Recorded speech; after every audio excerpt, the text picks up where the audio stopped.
বৈষ্ণব বিশ্বাস অনুযায়ী ফাল্গুনী পূর্ণিমা বা দোল পূর্ণিমার দিন বৃন্দাবনে শ্রীকৃষ্ণ আবির বা গুলাল নিয়ে রাধিকা ও অন্যান্য গোপীগণের সঙ্গে রং খেলায় মেতেছিল। সেই ঘটনা থেকেই দোল খেলার উৎপত্তি হয়। দোলযাত্রার দিন সকালে তাই রাধা ও কৃষ্ণের বিগ্রহ আবির ও গুলালে স্নাত করে দোলায় চড়িয়ে কীর্তন গান সহকারে শোভাযাত্রায় বের করা হয়। এরপর ভক্তেরা আবির ও গুলাল নিয়ে পরস্পর রং খেলেন। দোল উৎসবের অনুষঙ্গে ফাল্গুনী পূর্ণিমাকে দোল পূর্ণিমাও বলা হয়ে থাকে। আবার এই পূর্ণিমা তিথিতেই চৈতন্য মহাপ্রভুর জন্ম বলে একে গৌর পূর্ণিমা নামেও অবহিত করা হয়। ঠিক বসন্তের উৎসবের আমেজে ডানকুনি পৌরসভার 15 নম্বর ওয়ার্ডের পৌরপিতার ঐকান্তিক প্রচেষ্টায় সুন্দর একটি বসন্ত উৎসব উদযাপিত হয়ে গেল, যেখানে ছোট ছোট শিশুদের নৃত্যাঙ্গন থেকে শুরু করে আরও কালচারাল প্রোগ্রামের মধ্যে দিয়ে অনুষ্ঠানটি সাফল্যমণ্ডিত হয়।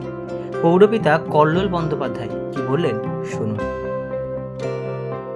দেখুন, আমরা 15 নম্বর ওয়ার্ডে বসন্ত উৎসবটা পালন করি। আমি যে দল করি, দলের সকলেই কম বেশি বসন্ত উৎসব পালন করে।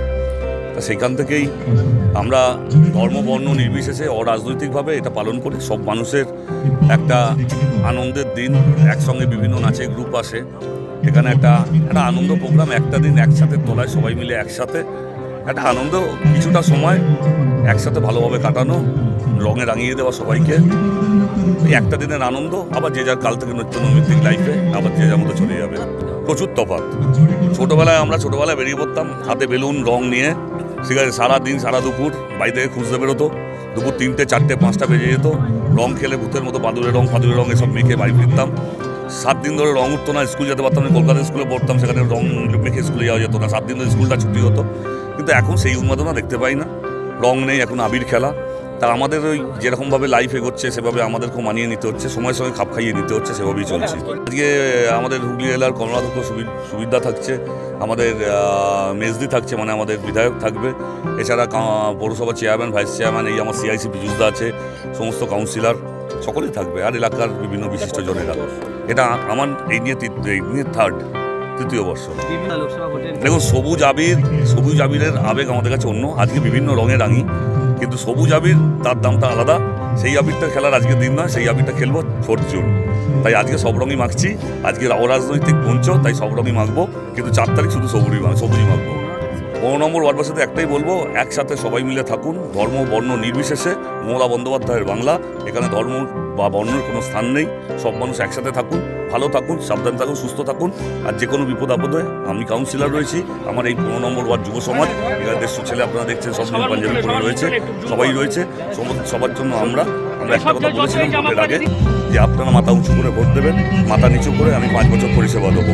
সেই জিনিসই 15 নম্বর ওয়ার্ডে আছে। সব মানুষ আগে এসেছে, সব মানুষের সঙ্গে নিবিড় সম্পর্ক, আমাদের একটা পরিবারের। আমরা যারা কাউন্সিলর আছি, প্রত্যেকেই প্রতিটা ওয়ার্ডে আমরা কম বেশি বসন্ত উৎসব পালন করে থাকি। আমিও করেছি আমার ওয়ার্ডে। আজকে এই 15 নম্বর ওয়ার্ডে এসেছি কল্লোলের আহ্বানে।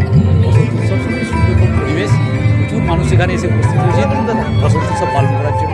বসন্ত উৎসব হচ্ছে রঙের উৎসব। প্রত্যেকে আমরা একে অপরকে বিভিন্ন রঙের আবির মাখিয়ে রঙিন হব।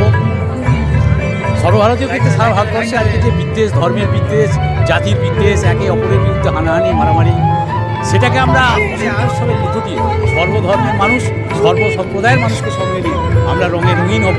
এবং এই বাংলা, যেটা কল্লোল বলছিল, মমতা বন্দ্যোপাধ্যায়ের বাংলা, সর্বধর্ম সর্ববর্ণের বাংলা, সেই বাংলাকে আগে বিভিন্ন রঙে রঙিন করে দিয়ে আমরা বসন্ত উৎসবটাকে পালন করছি।